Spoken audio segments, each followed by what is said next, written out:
Putong Pulo ang isa sa mga ipinagmamalaki ng Marikina. Nagsimula ito sa Bulacan noong 1935 na dinala ni Aling Remy sa Marikina.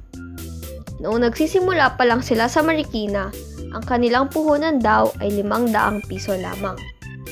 Sa ngayon, ang kanilang negosyo ay pinagpapatuloy ng kanyang mga anak at ang kasalukuyang pangalan nito ay Baby's Puto. Ano nga ba ang mga sangkap at paano ginagawa ang putong pulo?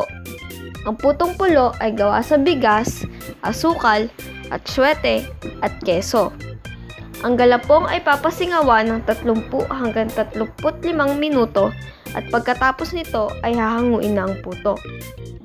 Para sa putong pulo, ang atswete ang nagbibigay ng kulay nito.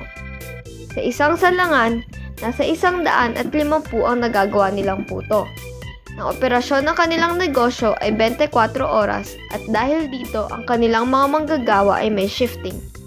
Ngayon, may iba't ibang lasa na ang mga puto na kanilang ginagawa.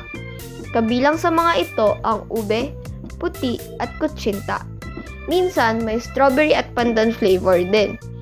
Ayon kay Aling Baby, gumagawa sila ng iba pang lasa para sa mga bata. Bukod pa sa puto, may iba pa rin silang binibenta katulad ng maha, pichi-pichi at suman.